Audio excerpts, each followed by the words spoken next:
Hi and welcome back to the channel. It's a beautiful autumn's day here just outside of Sydney, and in this video I'm going to give you an update on everything that we've done outside of the property and had to learn and discover during our first 3 months of living on an acreage here. So let's get started. So we're going to start at the side of the property here. We already had some of these rosemary and some of the flowers here. You can see some weeds coming through which we need to sort out.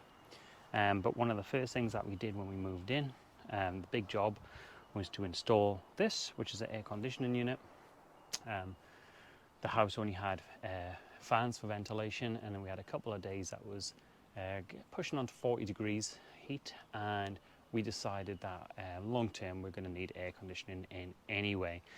So we got ducted aircon, so it's flush against the ceiling. And this is like a commercial grade unit, so pretty big. It's going to cover 8 zones in the house, and it can obviously blow hot and cold air, so it keeps it at an ambient temperature if you keep it on and just run it low all of the time, which is kind of what we do. Moving on to some of the vegetable patches that were left, we haven't really done anything with these. This particular plant here is capsicum, or peppers as we call them in the UK, and we've just finished kind of the harvesting season of those, so I think they're all gone, but we got some really good peppers, sort of 2 for every day from that. We've also got some sage down here as well, so we kind of need to sort all this out. We did rip out a lot of the old plants. There was a tomato plant up here that we had to rip out. Next up, these are doing pretty well.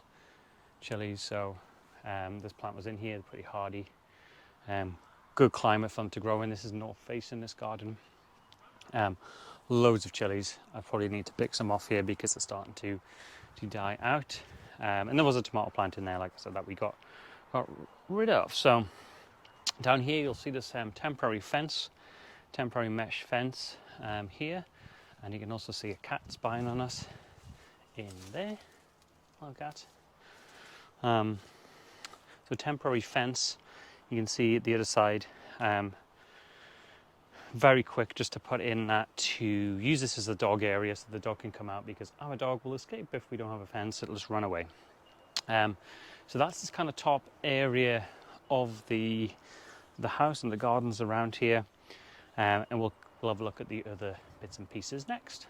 So moving on to just the deck here, really well built deck area, composite material. So really hard wearing and heavy duty, and you don't need to varnish it either or protect it. It's weatherproof from the outset.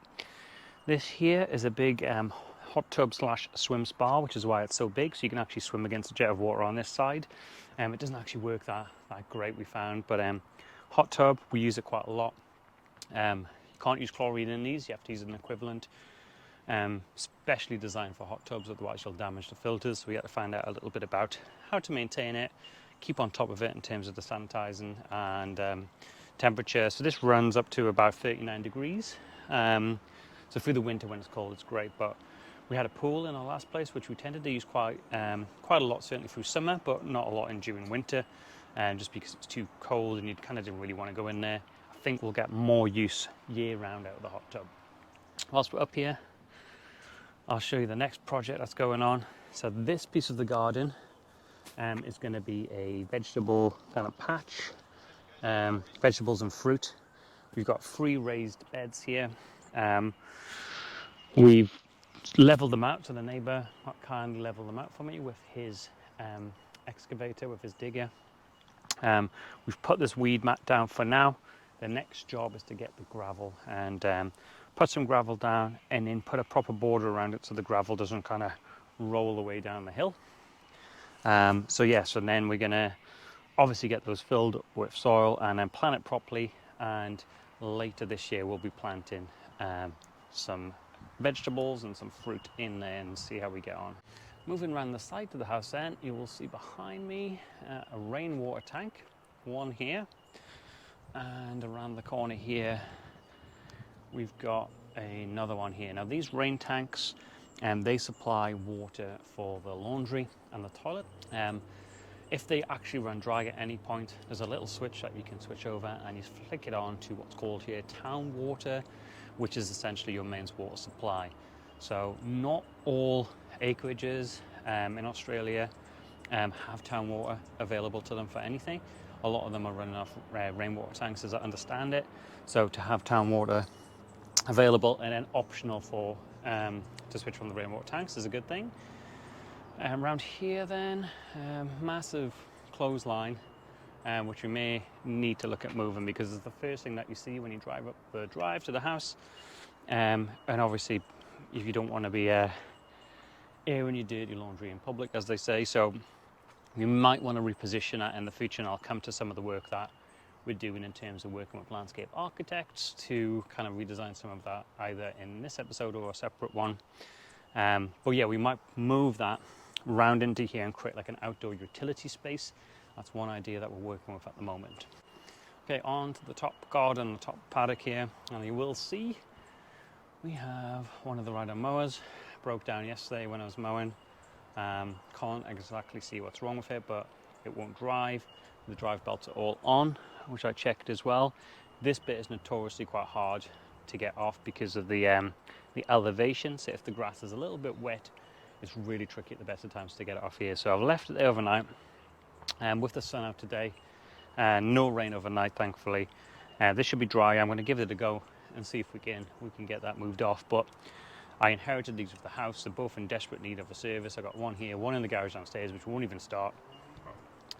So yeah, so there's that cesspool or cesspit. So obviously the waste from the toilets goes in there. You've got 3 different chambers, I believe, and bacteria breaks that down. So the big no-no is you can't put any bleach or alcohol, not as much alcohol remaining here, but you can't put it down the sink. So there's lots of things that will kill the natural bacteria in there, which breaks down all of the human waste. So you've got to be careful what you put down the sink. By law, or the council do check this, every 3 months you need to get a professional out to routinely maintain this to make sure it's working correctly. So it's one of your responsibilities as a homeowner. If you've got one of these, that's what needs to happen. Next up, we have this massive, massive tree. It's also not that far from the house. So we've been advised that because the branches are overhanging the house by quite a bit, as you can see, we've been advised that we should look into removing that tree, just so it's not a fire risk if it gets hit by lightning, or when we do get storms and they do come through, branches do fall from all these trees, and we don't want any damage to the property or any cars outside. So we'll have to see how that goes, but downside is the kids will lose their tire swing, which they love, and a little tree house here. Beyond the tree house, you'll see a lot of overgrown grass because it's so hard to get in here. You can't get in here if to ride a mower. You need to use a strimmer or whippersnipper, as they call it here, to clear this grass down. But you also see another huge rainwater tank. This rainwater tank is not connected to the house, albeit you can pump water into the other rainwater tanks from here. It's not a thing that the previous owner said that they did at all in the time that they were here. What this is for, because as you can see, we've got a lot of bush around here, a lot of trees. If there is a fire, a bush fire, the firemen can come in here on the side by the driveway. They can plug straight into the rainwater tank and use that to help fight fires. So that is there. Don't really need to touch it. Just moving around a little bit, you can see we've got a lot of trees in the middle of the boundaries of the property. The bottom paddock, which I'll take you to, is down beyond these trees.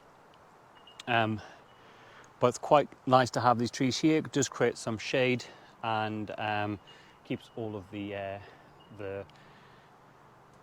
animals, let's say, in there, hopefully, and they don't come too close to the house. You can see we've got these natural kind of native plants here. I'll put on the screen what these ones are called. I think grevillea, something like that, these ones. And they're really good pollinators, so you'll get a lot of bees and a lot of birds coming and getting the pollen and nectar off there. And you've also got those yellow ones, hopefully you can see that. They're called bottle brushes, obviously because of the shape of them. And yeah, so this is nice to have it around here, and it softens the look of the front of the house. Random fire pit, which we might move at some stage, but this was here when we moved in, and weighs a ton.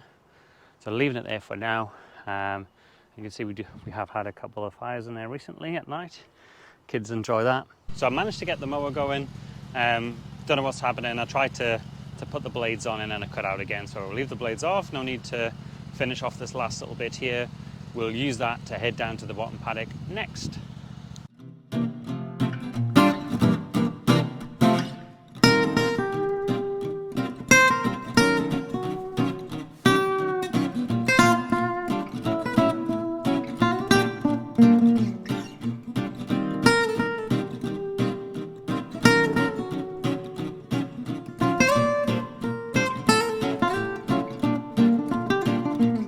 But this is the bottom paddock.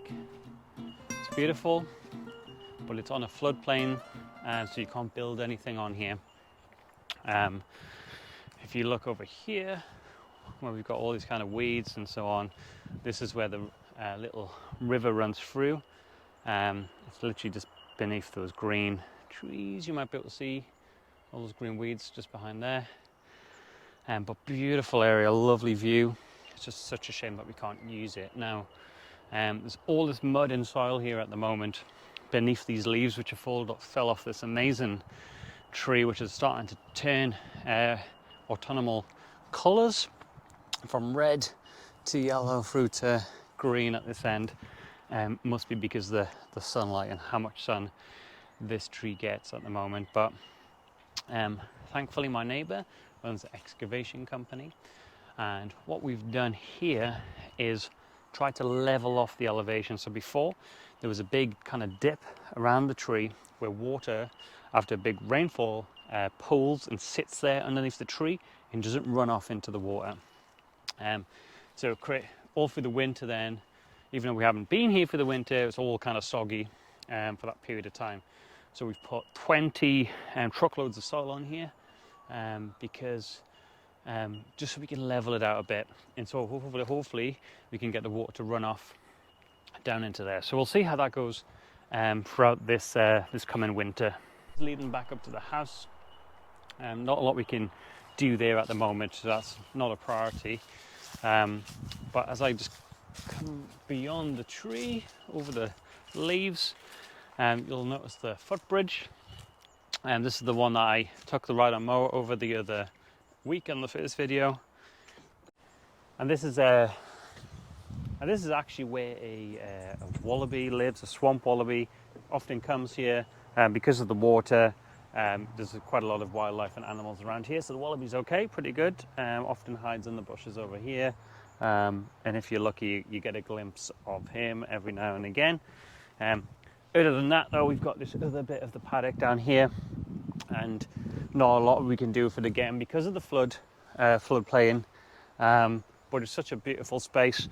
We might have an idea to put some picnic benches down here at some stage next year, ready for spring, just so we can make use of this area because it's so nice and peaceful and surrounded by beautiful kind of trees as well. So that concludes the update for our first 3 months on the property.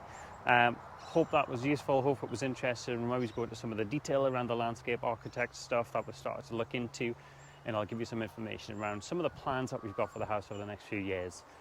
Other than that, thanks for watching, and catch you in the next video. New videos coming very soon.